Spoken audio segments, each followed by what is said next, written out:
네, 여러분 반갑습니다. 오늘도 루이스 볼커프 조직신학 함께 공부하도록 하겠습니다. 이 시간 주기도문으로 기도하시고 오늘 공부를 시작하도록 하겠습니다.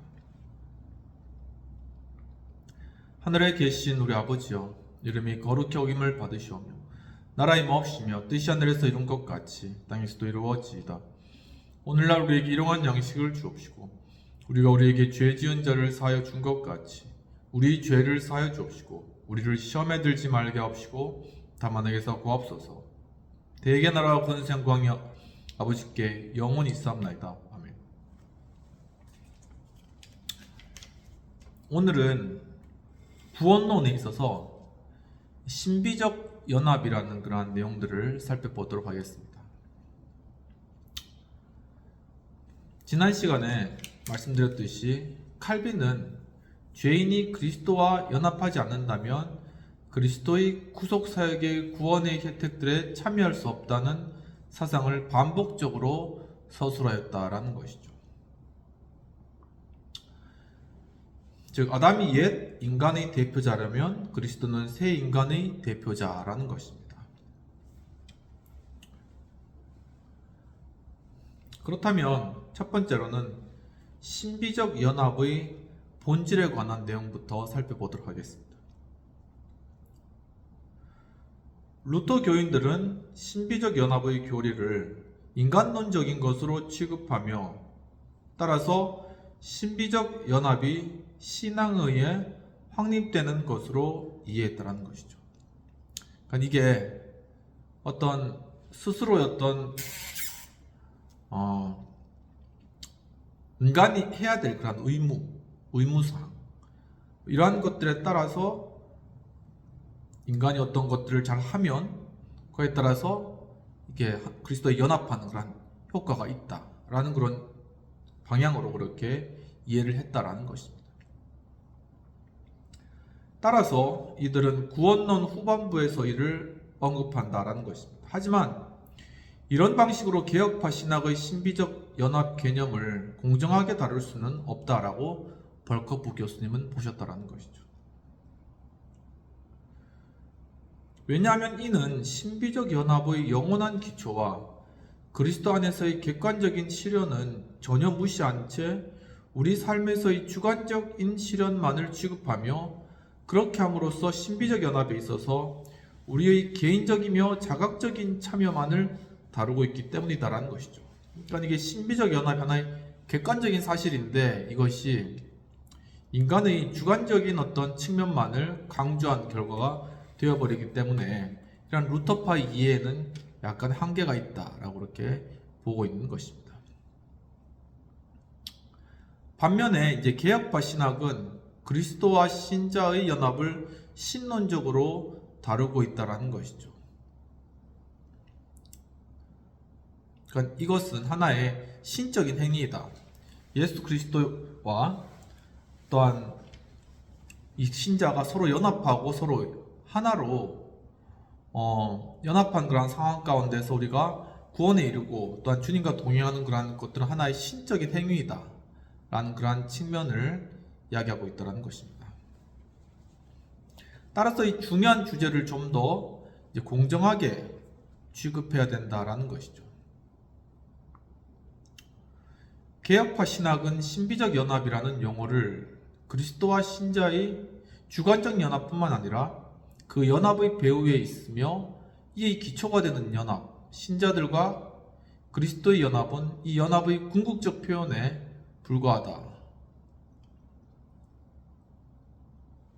즉 구속의 경륜에서 그리스도와 그의 소유된 자들이 언약적 연합 및 그 영원한 경륜에서 관념적으로 확립된 신비적 연합이라는 어떤 객관적 실체 그런 것이 존재한다 라는 것이죠.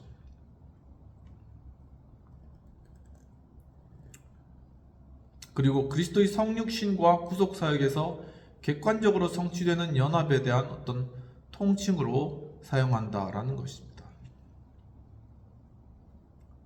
그 다음에 첫 번째는 구속의 경륜에서 그리스도와 성부께서 그에게 주신 자들의 언약적인 연합이 되겠습니다.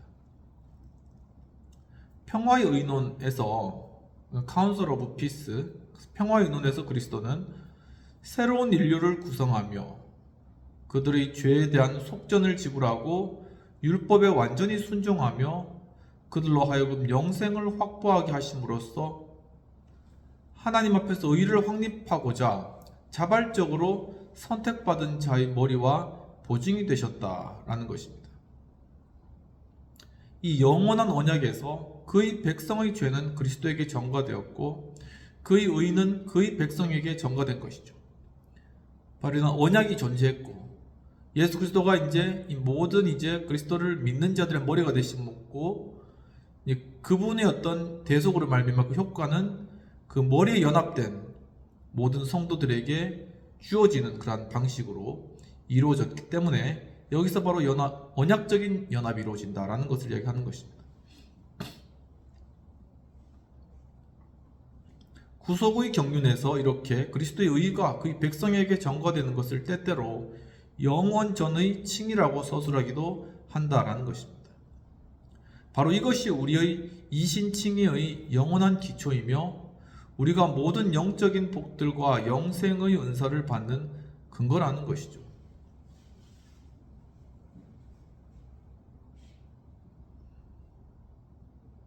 따라서 이는 구원론 전체의 기초이며 구속사역의 적용에 있어서 첫 번째 단계들인 중생과 내적 부르심의 기초가 된다라는 것입니다.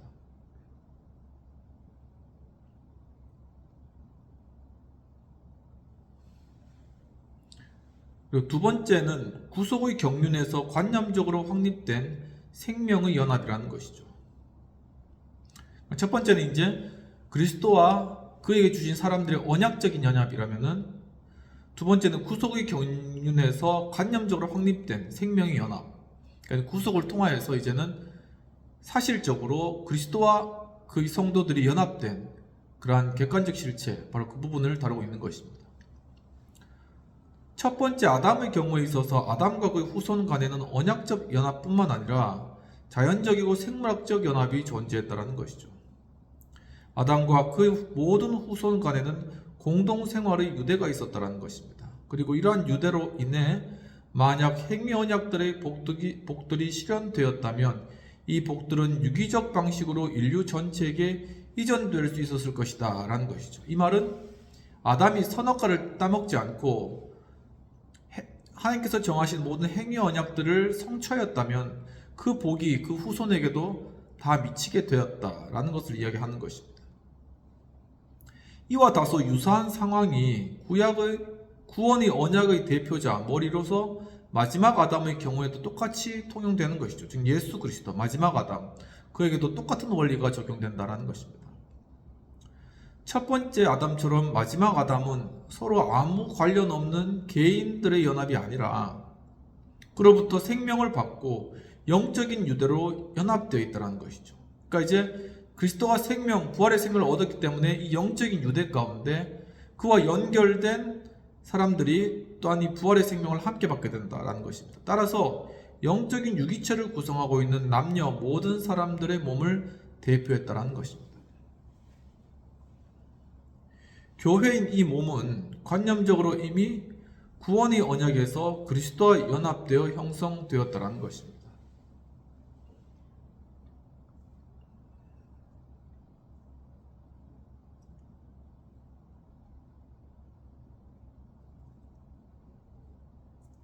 또한 이 연합으로 인해 그리스도의 공로에 의한 모든 복들이 그리스도가 대표하고 있는 모든 사람들에게 유기적 방식으로 전해줄 수 있게 되었다는 것이죠.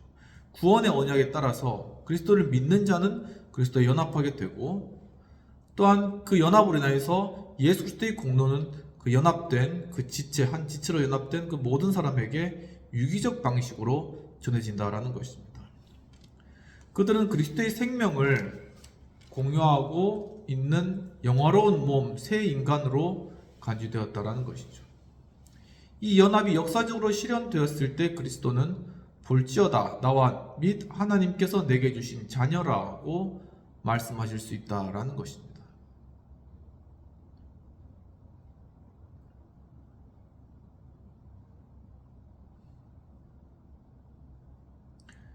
세 번째는 그리스도 안에서 객관적으로 실현된 생명의 연합이라는 것이죠.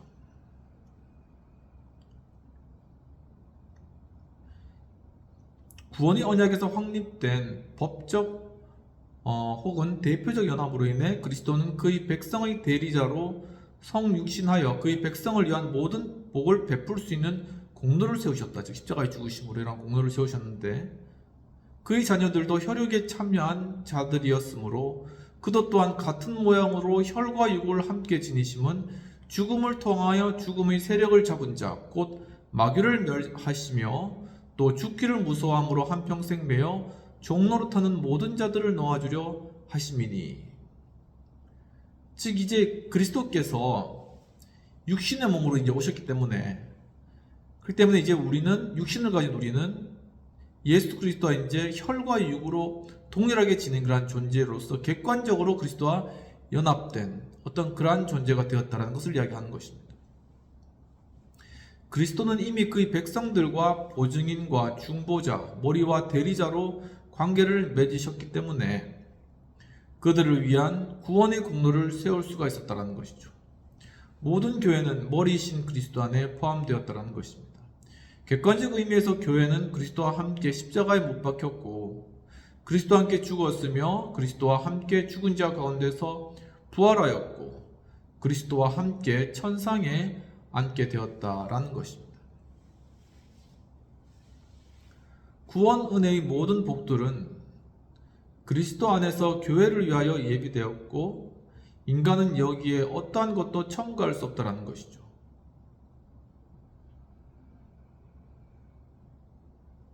인간은 이제 성령의 사역에 의한 이들의 주관적 적용을 기다리는데 이 사역은 그리스도의 공로에 의해 획득되며 역사 속에서 점진적으로 실현되었다는 것입니다. 즉 교회가 머리 대신 그리스도와 함께 연합되었기 때문에 구원의 은혜의 복들이 교회에 주어진 것이고 그렇기 때문에 여기에 인간의 행위가 들어갈 여지는 없다는 것이죠. 그리고 이제 성령께서 역사하셔가지고 이것이 우리 각 인간에게 그러한 내용들이 실현되게 되고 그리고 이것이 역사 속에서 점차 이루어지게 되었다라는 것을 이야기하는 것입니다. 그럼 네 번째로는 성령의 사역에 의해 주관적으로 실현된 생명의 연합이 되겠습니다. 그리스도의 사역은 그가 그의 백성을 위해 구원의 공로를 세워서 구원의 복들을 실제적으로 소유했을 때 종결되지 않았다라는 것이죠. 그는 구속의 경륜에서 그의 모든 백성들이 이 모든 복들을 소유하도록 하셨으며 그리스도에게서 모든 것을 취하여 우리에게 전해주는 성령의 사역을 통해서 이를 행하신다. 즉 그리스도가 이루신 그러한 공로가 이제 그리스도와 연합된 그러한 교회와 우리들에게 주어지는데 그것은 구체적으로는 성령님을 통하여서 이루어진다는 것을 이야기한다는 것입니다. 우리는 교회 안에서 신비적 연합의 주관적 실현을 원자론적으로 사고하여 마치 지금 여기서 각 죄인들은 그리스도에게 나아가게 함으로써 각 죄인들을 그리스도에게 나아가게 함으로써 이 연합이 이루어지는 것처럼 이해해서는 안 된다는 것이죠. 이 주관적 실현은 그리스도적 관점에서 이해되어야 되는데 객관적으로 모든 교회는 그리스도 안에 있고 머리이신 그로부터 탄생한 것이고 교회는 부분이 전체가 우선하는 기계가 아니라 전체가 부분에 우선하는 유기체이다라는 것입니다. 그러니까 우리 각 개개인이 중요하고 이 개개인이 모인 그런 모인 집합체가 교회가 아니고 이 교회는 하나의 유기체라는 것이죠. 이 유기체 전체가 중요하고 우리는 거기에 각각 속해 있는 하나의 지체이다라는 그러한 관념이라는 것입니다. 각 부분들은 성령의 중생 사역을 통해 그리스도로부터 나오며 그리스도와 생동적 관계를 지속적으로 유지한다는 것입니다. 예수께서는 나는 포도나무여 너희는 가지라 그가 내 안에 내가 그 안에 거하면 사람이 열매를 많이 맺나니 나를 떠나서는 너희가 아무것도 할 수 없음이라 라고 이렇게 말씀하셨다는 것이죠. 그러면서 이러한 유의적 관계에 주목하게 하신다라는 것입니다.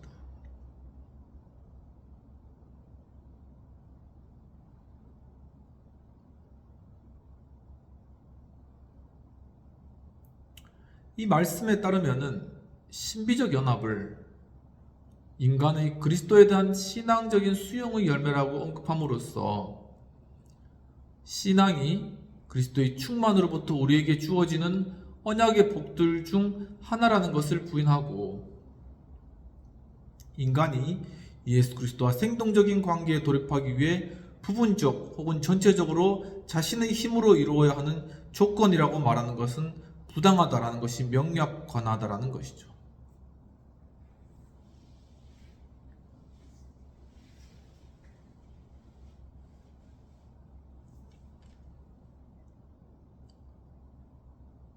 그러니까 이 말이 조금 이제 어려운데, 이제 이게 신앙이 그리스도의 충만으로부터 우리에게 부어지는 언약의 복들 중 하나다,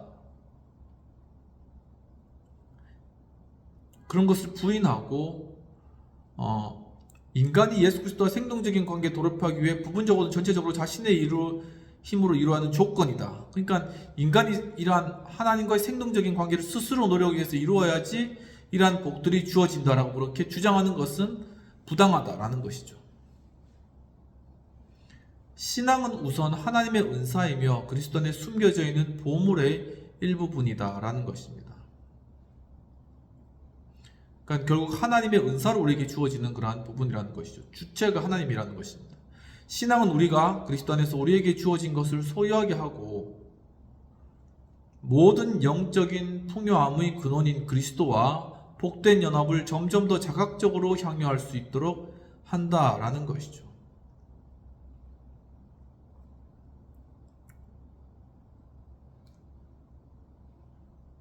즉,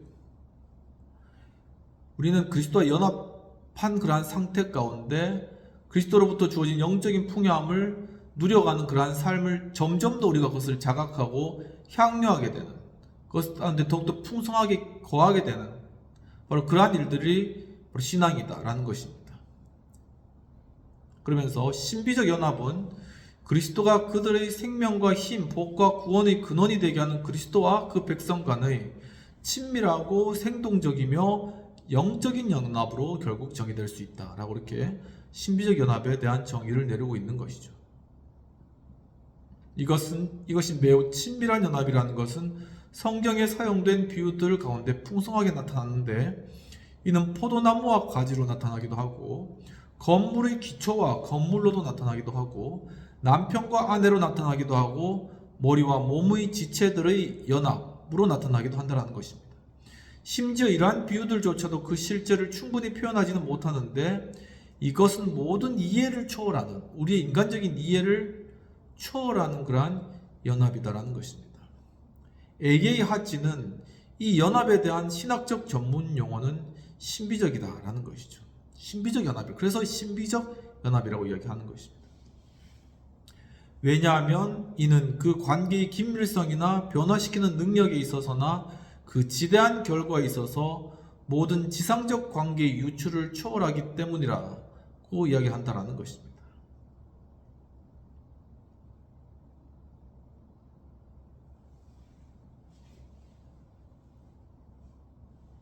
우리가 지상적으로 이렇게 많은 이러한 관계들, 이러한 것들을 초월한 그러한 관계가 바로 신비적인 연합, 그리스도와 연합된 그러한 연합이라는 것이죠. 만약 구원의 순서에서 신비적 연합의 주관적 측면을 가장 먼저 논의하려고 한다면, 첫 번째, 주관적 측면을 관념적으로는 구속의 경륜에서, 객관적으로는 그리스도의 사역 안에서 이에 선행된 연합과 연관시켜 고려하는 것이 바람직하고, 두 번째는 구원의 순서는 연대기적이라기보다는 논리적이라는 것을 기억해야 할 것이다 라는 것입니다. 신자는 새로운 피조물 또는 오직 그리스도 안에서만 의롭다함을 받은 자이기 때문에 그리스도의 연합은 신앙에 의한 중생과 칭의에 논리적으로 선행한다라는 것입니다. 하지만 연대기적으로 볼 때는 우리와 그리스도가 연합되는 시점이 바로 우리의 중생과 칭의의 시점이다라는 것이죠. 이 논리적 측면에 보았을 때는 그리스도 연합은 신앙에 의한 중생과 칭의보다 논리적으로 더 선행되는 것이다. 논리적으로는. 하지만 연대기적으로 볼 때는 바로 그리스도의 연합되는 시점이 우리 중생과 칭의의 시점이다라는 것을 이제 이야기하는 것입니다. 그렇다면 B로 신비적 연합의 성격과 관련된 내용들을 살펴보도록 하겠습니다. 앞에서 우리는 신비적 연합이라는 용어가 그리스도와 신자들의 다양한 측면들, 즉 법적, 객관적, 주관적 측면들을 포함하는 광범위한 의미로 사용될 수 있다라고 살펴보았다는 것입니다.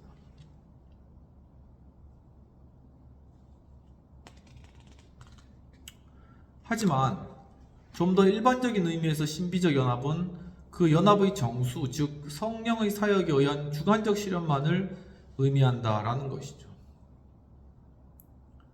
바로 이러한 측면이 구원론에서 전면으로 부각되는 것은 당연한 일이다라고 이야기하고 있습니다. 이제부터는 이러한 주관적 연합과 관계된 것만을 언급하는데 주관적 연합의 중요한 특징들을 제시하고 있다는 것이죠.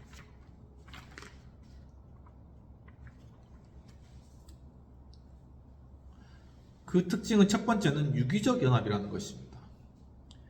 그리스도와 신자들은 한 몸을 형성하고 이 연합의 유기적 성격은 요한복음 15장 5절, 고린도전서 6장 15에서 19절, 에베소서 1장 22절, 그리고 23절, 그리고 4장 15절, 그리고 16절, 그리고 5장 29절, 30절과 같은 구절들에 잘 나타나 있다라고 하면서 이러한 유기적 연합에서 그리스도는 신자들을 돌보며 신자들은 그리스도를 섬기는 것이 되는 것입니다. 몸의 각 지체는 다른 부분에 의해 섬김을 받고 이를 섬기며 모든 지체는 분리될 수 없는 연합으로 전체를 섬기고 있다라고 이렇게 보는 것이죠. 여기 핵심되는 그런 구절들을 한번 이제 살펴보면은 요한복음 15장 5절은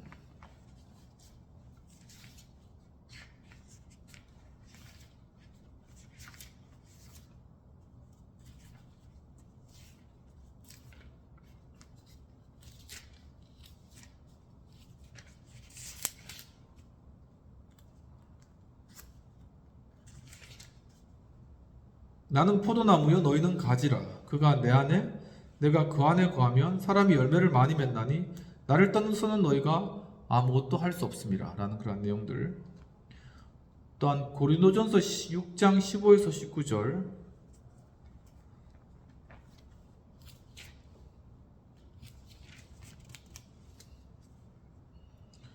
너희 몸이 그리스도의 지체인 줄을 알지 못하느냐? 내가 그리스도의 지체를 가지고 창녀의 지체를 만들겠느냐? 결코 그럴 수 없느니라.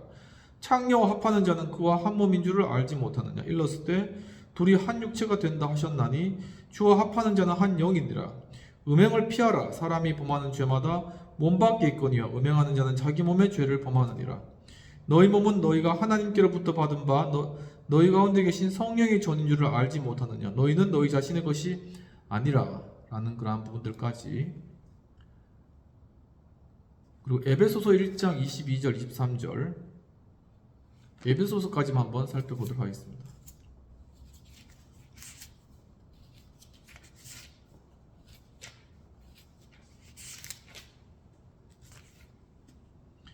또 만물을 그 발 아래 복종하게 하셨고 그를 만물 위의 교회의 머리로 세우셨나니 교회는 그의 몸이니 만물 안에서 만물을 충만하게 하시니 충만이니라.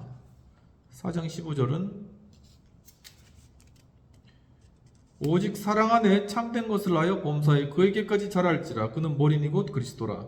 그에게서 온 몸이 각 마디를 통하여 도움을 받음으로 연결되고 결합되어 각 지체의 분량대로 역사하여 그 몸을 자라게 하며 사랑 안에서 스스로 세우느니라. 5장 29절 누구든지 언제나 자기 육체를 미워하지 않고 오직 양육하여 보호하기를 그리스도께서 교회에게 함과 같이 하나니 우리는 그 몸의 지체임이라 라는 그러한 구절들에 나타나 있다라는 것이죠. 두 번째는 생동적 연합이 되겠습니다. 이 연합에 있어서 그리스도는 신자들의 몸 전체에 생명을 부여하고 이를 지배하는 원리가 되는데 바로 그리스도의 생명이 신자 안에 내주하며 이들을 소생시킨다라는 것이죠.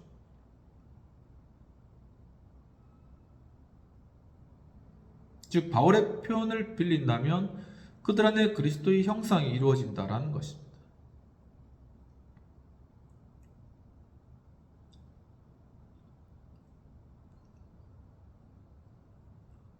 이 연합에 의해서 그리스도는 신자들의 삶의 구성적 원리가 되며 그들의 삶을 하나님께로 인도한다는 것이죠.